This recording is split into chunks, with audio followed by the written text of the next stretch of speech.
Hello friends, అందరికీ నమస్తే. మీరందరూ కూడా బాగున్నారని ఆశిస్తూ ఈరోజు మన 17వ వీడియోలోకి వెళ్దాము. భారత రాజ్యాంగం గురించి ఇప్పటివరకు మనం 16 వీడియోల రూపంలో 51 ఆర్టికల్స్ను మీ ముందుకు తీసుకొచ్చాను. సో ఇక ముందు కూడా భారత రాజ్యాంగం గురించి ప్రతి ఒక్కరికి తెలియాలన్న మన ఈ ప్రయత్నాన్ని ముందుకు పోవాలంటే మీ ఆదరణ తప్పనిసరి.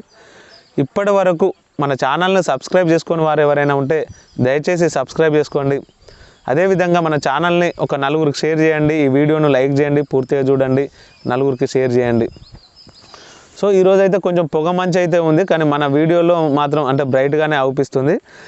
ఈరోజు భారత రాజ్యాంగం గురించి మనది 17వ వీడియో. మనం 52వ ఆర్టికల్ కంటిన్యూ చేసుకుంటే మరి భారత రాజ్యాంగంలో కేంద్ర ప్రభుత్వానికి సంబంధించిన అంశాలతో స్టార్ట్ అవుతుంది. సో కేంద్ర ప్రభుత్వం సంబంధించిన అంశాలు భారత రాజ్యాంగంలో 5వ భాగంలో ఉన్నాయి. మరి ఇందులో ఏమేమి అంశాలు వస్తాయంటే రాష్ట్రపతి, ఉపరాష్ట్రపతి, ప్రధానమంత్రి, కేంద్ర మంత్రిమండలి, సుప్రీంకోర్టు, అంటే వీళ్ళ అధికారాలు, విధులు ఇవన్నీ కూడా మనం ఇక్కడ చూసుకుంటాం అన్నట్టు. వీళ్ళ గురించి అంటే ఈ కేంద్ర ప్రభుత్వం గురించి ఆర్టికల్స్ మనకు 52వ ఆర్టికల్ నుంచి వెళ్ళి 151 ఆర్టికల్ వరకు మనకు ఈ యొక్క కేంద్ర ప్రభుత్వానికి సంబంధించిన అంశాలు ఉంటాయి. సో ఒక్కొక్క ఆర్టికల్ ఏం చెప్తుందనేది చూసుకుందాం. మనం ఈరోజు 52వ ఆర్టికల్ స్టార్ట్ చేస్తే 52వ ఆర్టికల్ ప్రకారం ఈ దేశానికి అధిపతి రాష్ట్రపతి. సో అందుకే రాజ్యాంగానికి అధిపతి రాష్ట్రపతి, దేశ ప్రథమ పౌరుడు కూడా రాష్ట్రపతి ఉంటాడు, ఎందుకంటే 52వ ఆర్టికల్ ప్రకారం.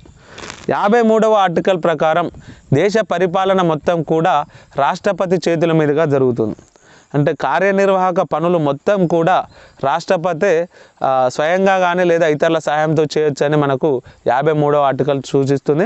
అందుకే మన సర్వసైన్య అధ్యక్షుడు అంటే ఎయిర్ ఫోర్స్ కావచ్చు, నేవీ కావచ్చు, ఆర్మీ కావచ్చు, వీటన్నిటి మూడింటికి కలిపి సర్వసైన్య అధ్యక్షుడు రాష్ట్రపతి ఉంటాడు.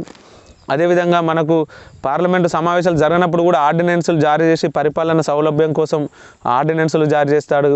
ఎందుకు అంటే 53వ ఆర్టికల్ ప్రకారం మొత్తం కూడా పరిపాలన రాష్ట్రపతి చేతుల మీదుగా జరుగుతుంది. 54వ ఆర్టికల్ ప్రకారం రాష్ట్రపతి ఎన్నిక.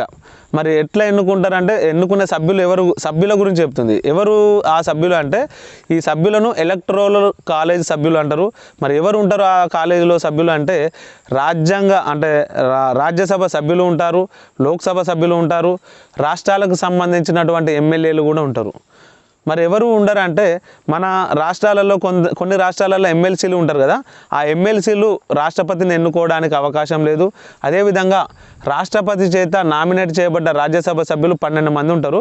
వాళ్ళు కూడా ఈ రాష్ట్రపతి ఎన్నికల్లో ఓటు వేయడానికి లేదు. మిగిలిన ఎమ్మెల్యేలు, రాజ్యసభ సభ్యులు, లోక్సభ సభ్యులు ఓట్లో పాల్గొంటారు.